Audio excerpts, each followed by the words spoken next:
Bom dia, boa tarde, boa noite. Hoje, iniciando a leitura do livro de Êxodo, da nossa Bíblia em ordem cronológica. Êxodo, no dicionário bíblico, diz assim: esse acontecimento assinalou o nascimento de Israel como nação e através da aliança do Sinai que se seguiu mediante como uma teocracia.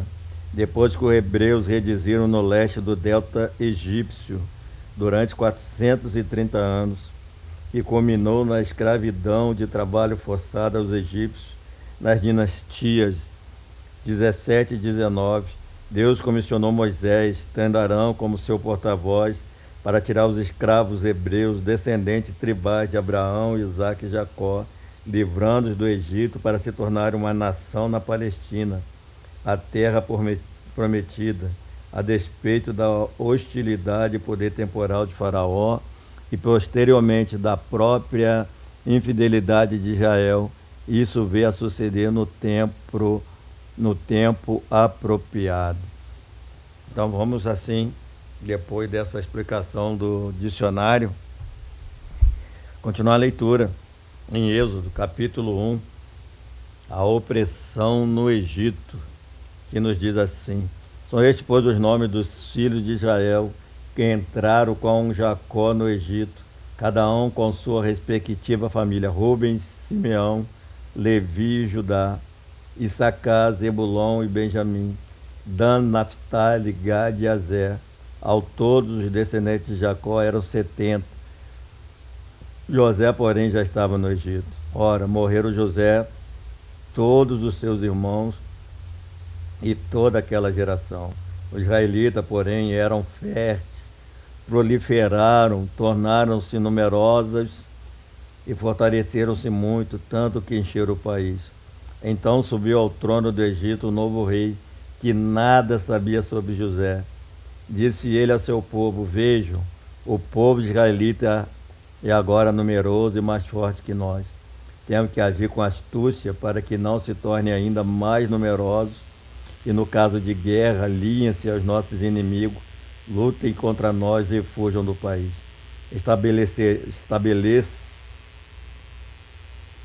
Estabeleceram, pois, sobre eles chefes de trabalhos forçados, para o oprimir com tarefas pesadas, e assim os israelitas construíram para Faraó a cidade celeiro de Pitom e Ramassés. Todavia, quanto mais eram oprimidos, mais numerosos se tornavam e mais se espalhavam. Por isso os egípcios passaram a temer os israelitas e os sujeitaram a cruel escravidão.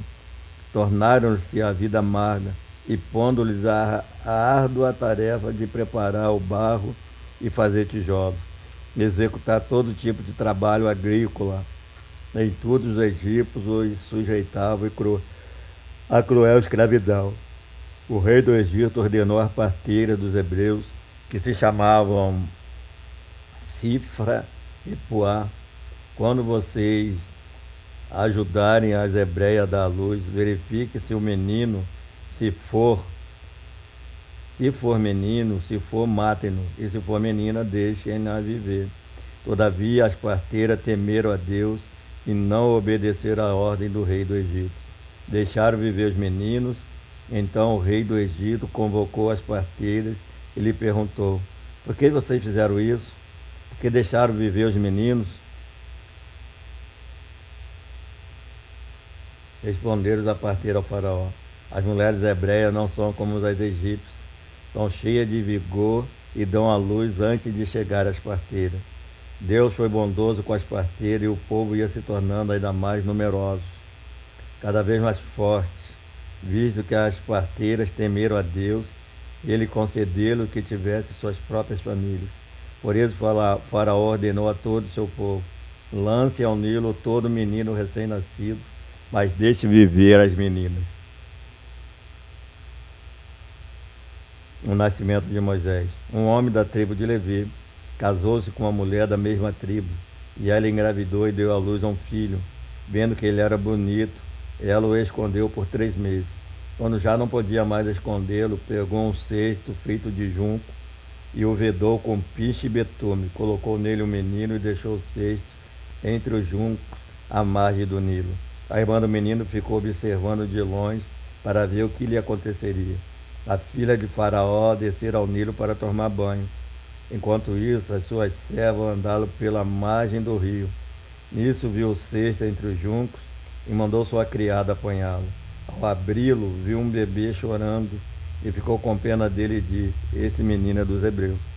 Então a irmã do menino aproximou-se e perguntou à filha do faraó: A senhora quer que eu vá chamar uma mulher dos hebreus para amamentar e criar o menino? Quero, respondeu ela. E a moça foi chamar a mãe do menino. Então a filha de faraó disse à mulher: Leve este menino, amamente-o para mim, e eu lhe pagarei por isso. A mulher levou o menino e o amamentou. Era um menino crescido, e ela o levou à filha do faraó, que o adotou e lhe deu o nome de Moisés, dizendo: Porque eu o tirei das águas. Certo dia, sendo Moisés já adulto, foi ao lugar onde estavam seus irmãos hebreus e descobriu como era pesado o trabalho que realizava. E também um egípcio espancar um dos hebreus. Correu a olhar por todos os lados e, não vendo ninguém, matou o egípcio e o escondeu na areia. No dia seguinte, saiu e viu dois hebreus brigando. Então perguntou ao agressor: Por que você está espancando o seu companheiro?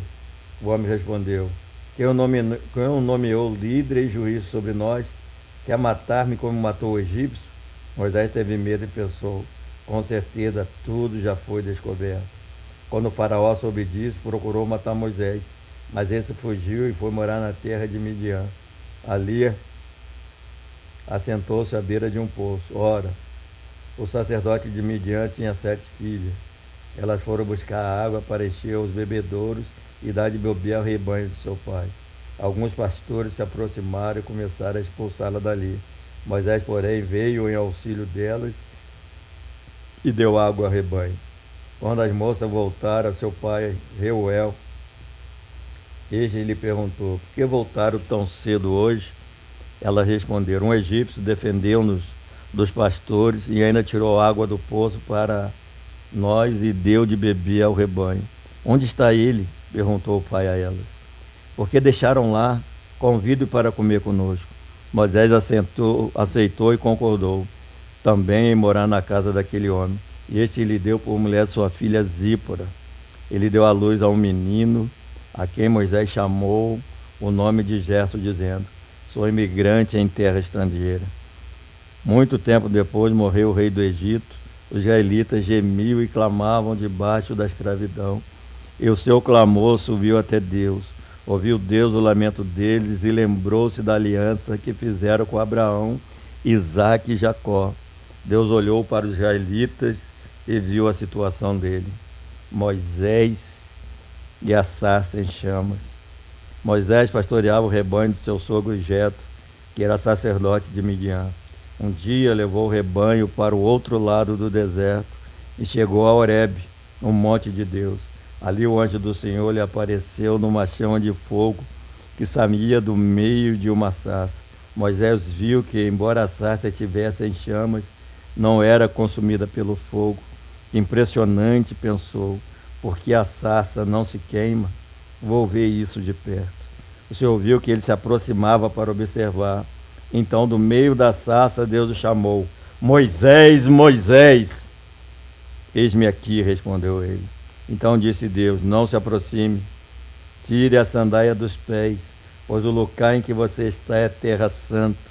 Disse ainda: Eu sou o Deus de seu pai, o Deus de Abraão, o Deus de Isaque, o Deus de Jacó. Então Moisés cobriu o rosto, pois teve medo de olhar para Deus. Disse o Senhor: De fato, tenho visto a opressão sobre o meu povo no Egito. Tenho escutado o seu clamor por causa dos seus feitores e sei quanto eles estão sofrendo. Por isso desci para livrar-o das mãos do egípcio e tirá-lo daqui para uma terra boa e vasta, onde há leite e mel com fartura, a terra dos cananeus, dos hititas, dos amorreus, dos fariseus, dos heveus e dos jebuseus. Pois agora o clamor dos israelitas chegou a mim, e tenho visto como os egípcios os oprimem. Vai, pois agora eu envio a Faraó para tirar do Egito o meu povo, os israelitas. Moisés, porém, respondeu a Deus: quem sou eu para apresentar-me ao faraó e tirar os israelitas do Egito? Deus afirmou: eu estarei com você. Esta é a prova de que sou eu quem o envia. Quando você tirar o povo do Egito, vocês prestarão culto a Deus neste monte. Moisés perguntou: quando eu chegar diante dos israelitas, ele disser: o Deus dos seus antepassados me enviou a vocês. E eles me perguntarão: qual o nome dele? Que lhes direi? Disse Deus a Moisés: eu sou o que sou. É isso que você dirá aos israelitas: eu sou, me enviou a vocês. Disse também Deus a Moisés: diga aos israelitas: o Senhor, o Deus dos seus antepassados, o Deus de Abraão, o Deus de Isaque, o Deus de Jacó, enviou-me a vocês. Esse é meu nome para sempre, nome pelo qual serei lembrado de geração em geração. Vá, reúna a autoridade de Israel e diga-lhes: o Senhor, os Deus dos seus antepassados, o Deus de Abraão, de Isaque e de Jacó, apareceu a mim e disse: eu virei em auxílio a vocês, pois vi o que lhes tem feito no Egito.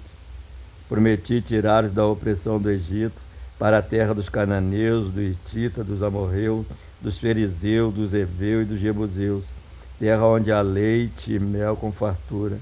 As autoridades de Israel o entenderão.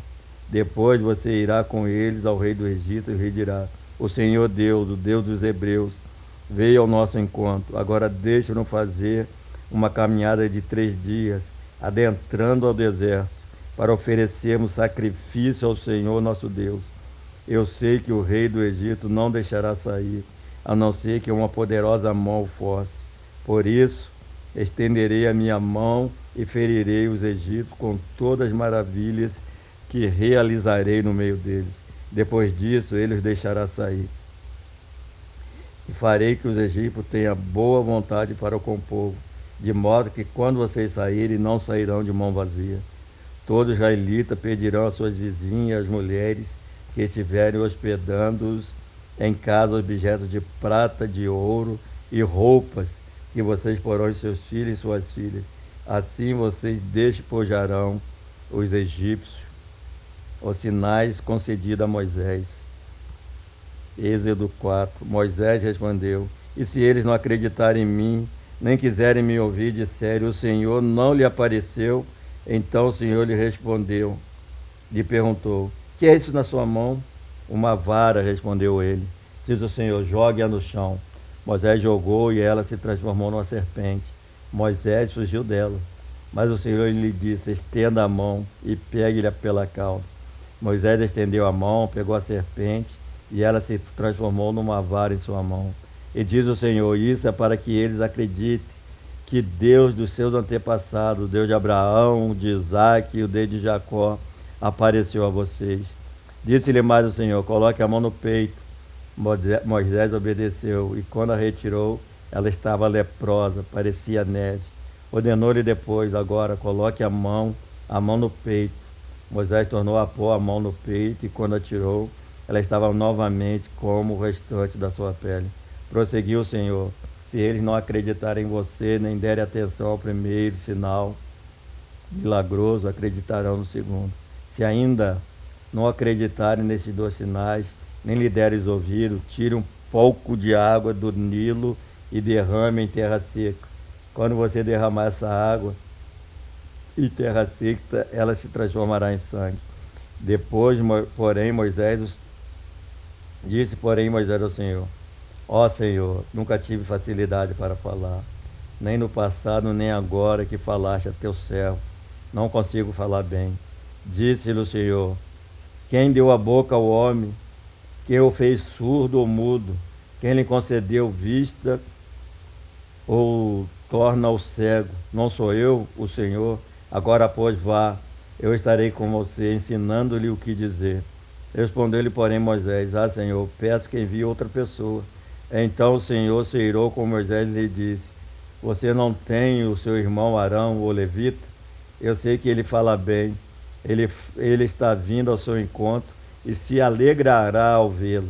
Você falará com ele e ele dirá o que ele deve dizer. Eu estarei com vocês quando falarem. e lhes direi o que fazer. Assim como Deus fala ao profeta, você falará a seu irmão, e ele será o seu porta-voz diante do povo. E leve na mão esta vara, com ela você fará os sinais milagrosos. A volta de Moisés ao Egito. Depois Moisés voltou a Jetro, seu sogro, e lhe disse: preciso voltar ao Egito para ver meus parentes que se ainda vivem. Jetro respondeu: vai em paz. Ora, o Senhor tinha dito a Moisés em Midian: volte ao Egito, pois já morreram todos que procuravam matá-lo. Então Moisés levou sua mulher e seus filhos montado no jumento e partiu de volta ao Egito. Levava na mão a vara de Deus. Disse mais o Senhor a Moisés: quando você voltar ao Egito, tenha cuidado de fazer diante do faraó todas as maravilhas que concedi a você o poder de realizar. Mas eu vou endurecer o coração dele, para não deixar o povo ir. Depois diga ao faraó que assim diz o Senhor: Israel, meu primeiro filho, e eu lhe disse que deixei o meu filho ir para prestar-me culto. Mas você não quis deixá-lo ir, por isso matarei o seu primeiro filho. Numa hospedaria ao longo do caminho, o Senhor foi ao encontro de Moisés e procurou matá-lo.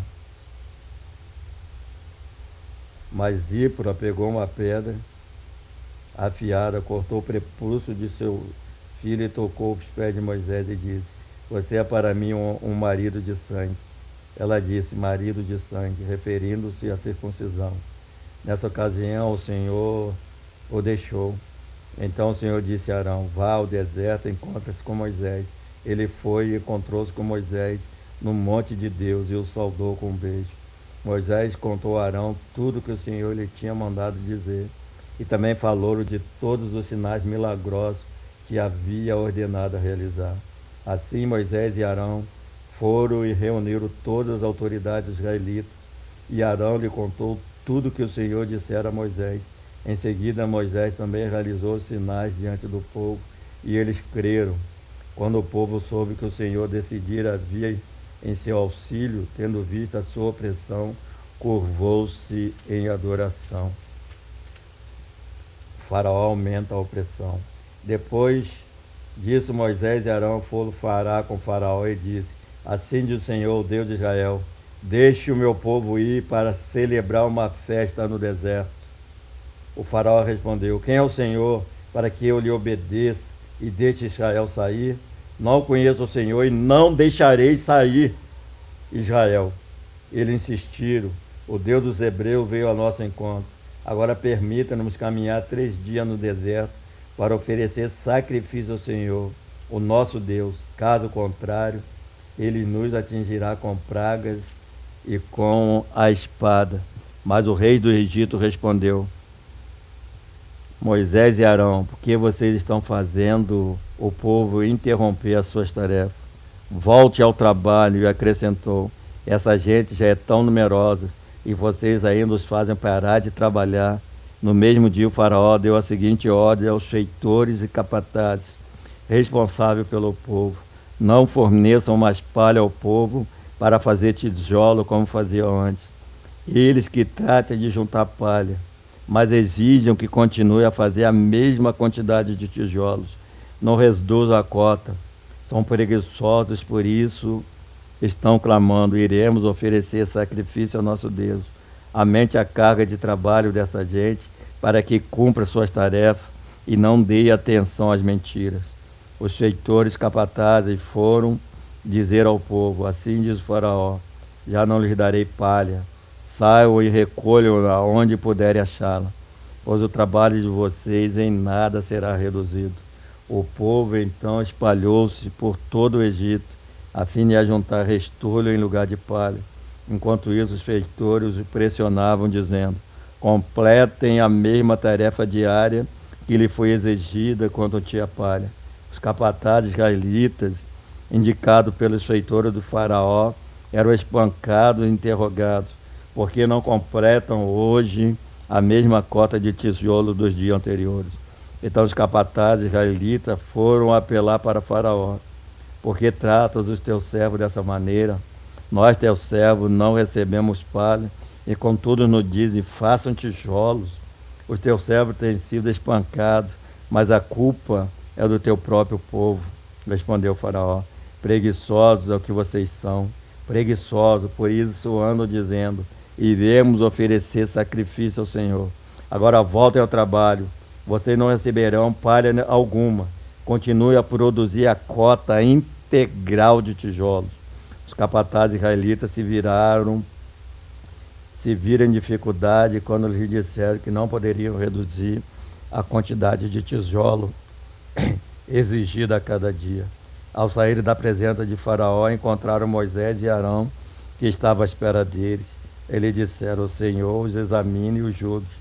Vocês atraíram o ódio do Faraó e dos seus conselheiros sobre nós. E lhes puseram nas mãos uma espada para que nos mate. Que Deus assim abençoe a leitura da sua palavra no